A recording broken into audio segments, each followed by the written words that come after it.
like I was saying, we're going to get into the ACC Coastal, a much harder division to predict this year, Richie, than the Atlantic is.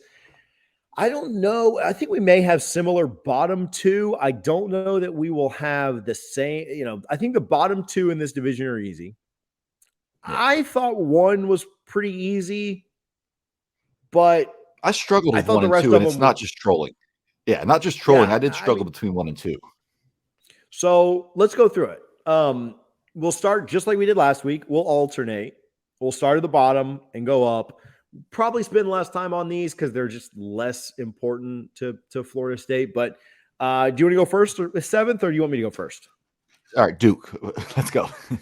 Yeah, I do. I think Duke is going to have a really tough time this year. I don't see a lot of chances for wins on their schedule. Probably the biggest chance for a win is at Georgia Tech because I have them 6th. Yeah, Duke's schedule is not easy. Their cross opponents are not easy, right? Like they have to play Wake Forest. They do get that at home, but that's at the end of the year. And they have to play at Boston College in November. I like Wake to beat them. I think BC beats them if they're healthy too. At then NC I don't State. see them beating. Yeah. Oh, no, they don't play NC State this year. I don't have NC State for Duke. Oh, I'm on a different team right now. Disregard that. So they got to go to Miami. They play Virginia Tech, their normal opponents. They got to go to Pitt. I think their only real chance for a win is at Georgia Tech. Maybe they could get BC if Jerkovich is hurt. They have 2 weeks off there. That they have a bye there. So that is a Friday night game. I'm sure that Friday night is the red bandana game. So probably not. Yeah, they're probably taking that L. So yeah, Duke at 7, not a shock, right? Yeah, I think 0-8 is very much in play for their conference schedule this year. They're just I don't expect anything out of Duke, and I don't think we need to spend much more time on them because of kind of what we just said. Yeah. Their best chance for a win, though, came against my 6th team. I have Georgia Tech number 6. Okay. What about you? Yeah, and I think Georgia Tech should be favored by probably 10.5 points or so. So, it's going to be a rough year for Duke, which is hilarious when you think that that's who we had to play in the ACC title game in 2013. I've never been more confident going into a game in my entire life. Exactly. I'm not even kidding. Maybe like Idaho that year, but like a big game, a big game. So the number year, 6. No, I was going to say that year when Oregon lost to Stanford, I bought my plane tickets to Pasadena that night while sitting at a bar. So you're going to hate me, but I had no worries of Duke. My aunt works for Southwest, so she just gave me a buddy pass for that. I didn't even pay for the flight. I'm not rich like a $400 flight though somehow. So it was awesome. It's not bad. My friends all paid $1,000+, but I booked it early enough. Well, smart. Especially, did you do Southwest? Free cancellation. I think we were on Southwest. I always just buy Southwest because like anything I might not. I was on American because I got delayed. Yeah, I was on American because I got delayed like 3 days because there was a huge snowstorm in the Northeast. Yeah. So I have Georgia Tech 6th. Who you got there? So I struggled a little bit here, but I agree with Georgia Tech here. It was between them and my next place team, but yeah, Georgia Tech. I just don't have much confidence in them. We talked about them last week when we were looking at Florida State's schedule and everything, and just again, Georgia Tech is a classic program. You always know they're going to have one good year every 10 years, and then just be middling the rest of the time, just a downright bad. But yeah, Georgia Tech, I agree. I hate that we're agreeing already because I think we'll probably be the same next team as well. But I just don't see much out of them. I'm not a fan of Jeff Sims. I don't think that was a loss for Florida State. I know a lot of people want to say it was, but just not a good team and a team that Florida State absolutely has to beat. It would have been interesting. You mentioned Sims. It would have been interesting to see Norvell, what he's done with Travis, like what he could have potentially done with Sims. Now, I'm not saying that like I wish we'd have had Sims. Like I like Jordan Travis, and I feel more confident with Travis than I think I would with Sims. But if he had a better developer, a guy like Mike Norvell, how much different could Sims look right now? So just I hadn't thought of that until you just mentioned his name. Yeah, Georgia Tech's their out of division schedule is brutal. Clemson to open the year, and then they have to come to Florida State on Halloween weekend, October 29th. That's 0-2 right there. They're going to lose to Miami. They're going to lose at Virginia Tech. They got to go to Pitt. Again, I think they beat Duke, but I don't know. Maybe they could beat North Carolina too, but I mean, you're talking like 1-2 ACC wins.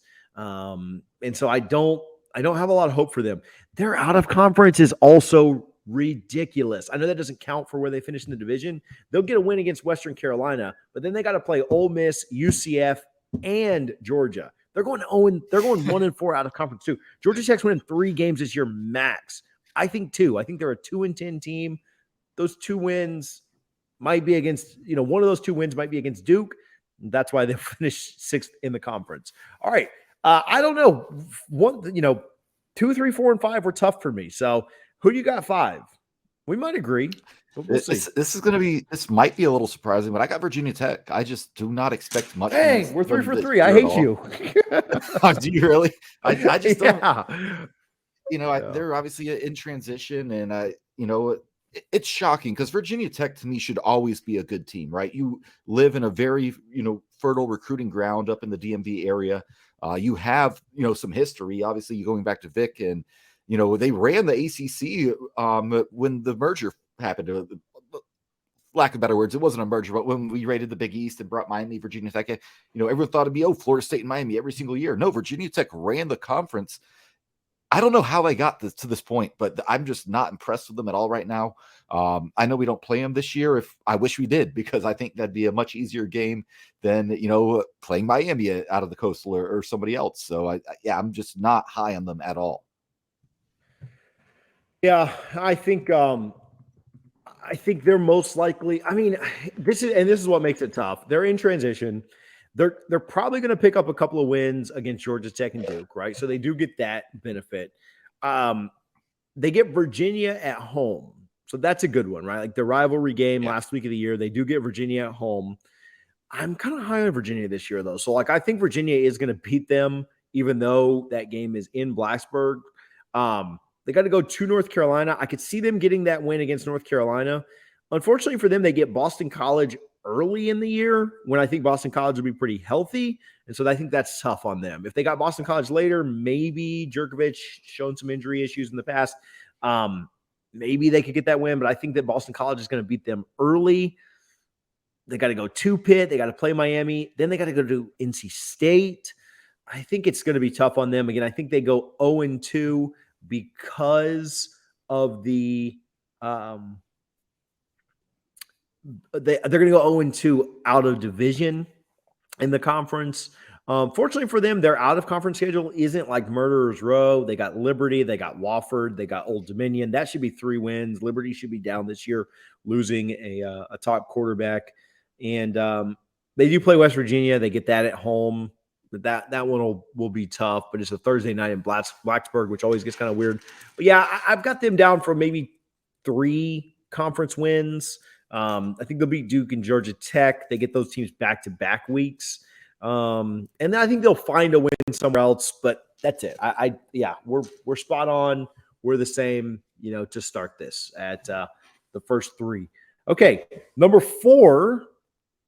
See if we go. Okay, we do not share notes on this, and this is one of the most exciting segments or excited I've ever been about 2 segments, because I really want to learn what Richie thought, what I thought, and do these live on the air. I got North Carolina at number 4. I have Virginia, so we're good.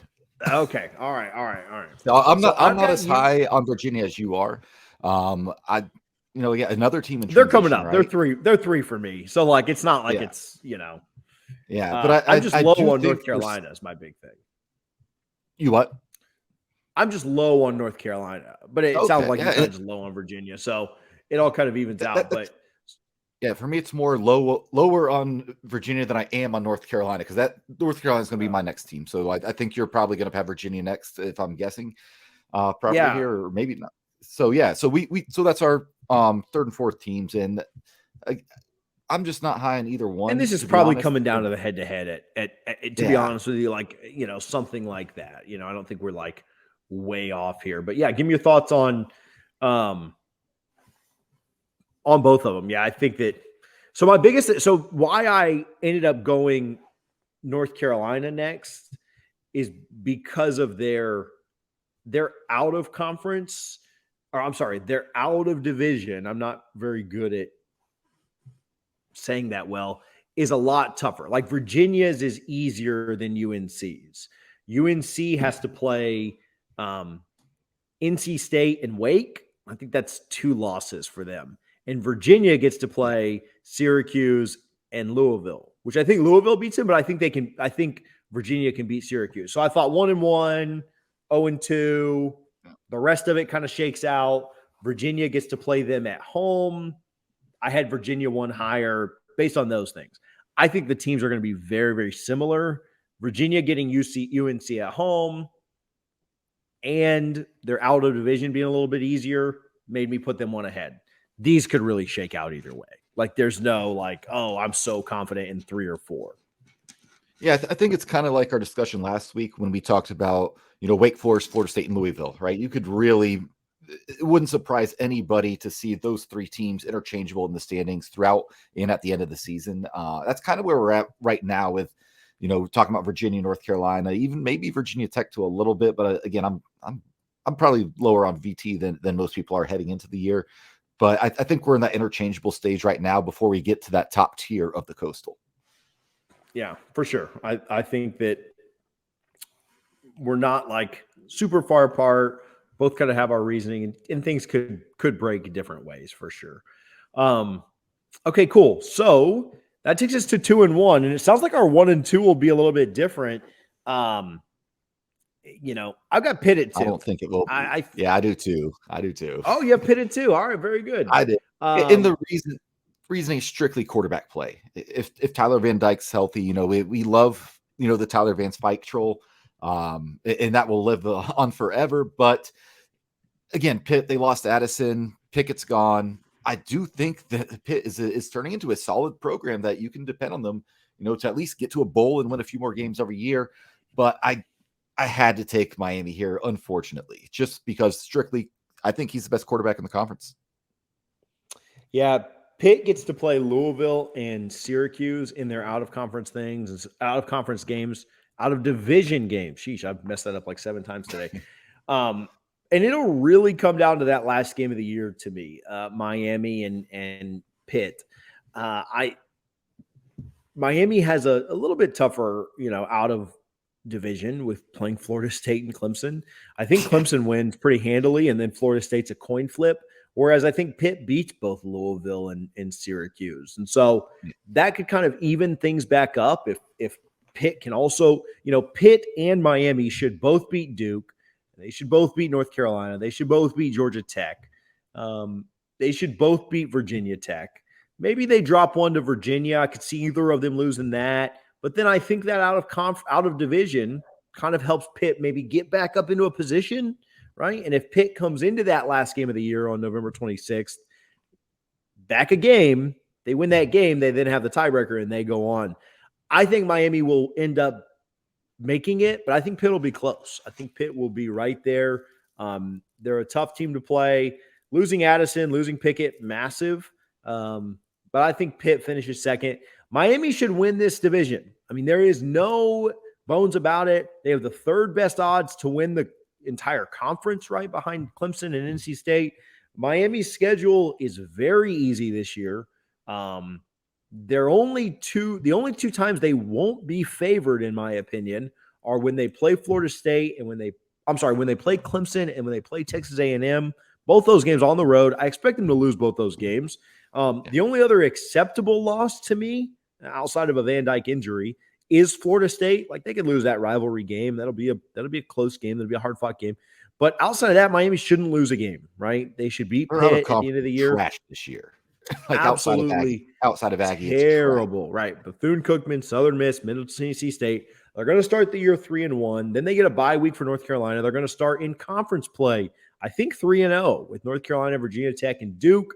It's a little bit tougher with Virginia Tech, Florida State, Clemson in 3 of the next 4 weeks. Then they have Pitt to finish off the year. But Miami should absolutely represent the Coastal in the ACC championship, where I think they'll lose to Clemson for the second time. But I've got Miami winning this division. I don't want to. I've said this before, but like we say this every year, Miami should win this division and win it going away. But we've said that for like 20 or like 15 years since they've been in the division. They've only done it once, and so football's weird. Weird things happen. I think the path for them not to win the division is exactly what I've said. They drop the game to us. They drop the game to Clemson. They lose one more along the way, kind of a weird one at Virginia, something like that. I think that is kind of the prescription for them potentially losing the game. If they go into that Pitt game with 2 conference losses to us and Clemson, and Pitt has a chance to win the division that day, that's going to be a fun game. That's going to be a game that's a heck of a fun game to watch because Pitt will have so much to play for. Now, Miami goes into that already having it locked up because Pitt has lost to a Louisville or a Virginia Tech or at North Carolina, something like that. I think Miami wins that going away. Obviously, it wouldn't even matter by that point. But if Pitt has something to play for there, that's the path to Miami not winning because Pitt gets them last game of the year. Obviously, it counts for the one game, but you also get the tiebreaker. So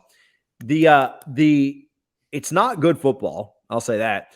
But the ACC Coastal is always the most fascinating division in all of college football to watch because you have no idea what's going to happen from start to finish. What was that streak like of like 6 years in a row? 7 years in a row, all 7 teams finished first. Yeah, yes. Absolutely incredible. First 7 years in a row. Bad football over there, but the most intriguing division in college football. It's anyone's any year. So that's pretty good. We weren't too far off this year. Or this week. This year. Yeah, and just on Miami, their schedule just sets up so nice. They get 2 easy wins to start. They're going to lose at A&M most likely. But then instead of having to go to a conference game for a letdown week, potentially, they get Middle Tennessee State. Then they host North Carolina, then at Virginia Tech. That's the first game I'm looking at. And I'm low on Virginia Tech, but Blacksburg, if that's a night game, watch out. Then they're going to beat Duke. They're going to win at Virginia, I think.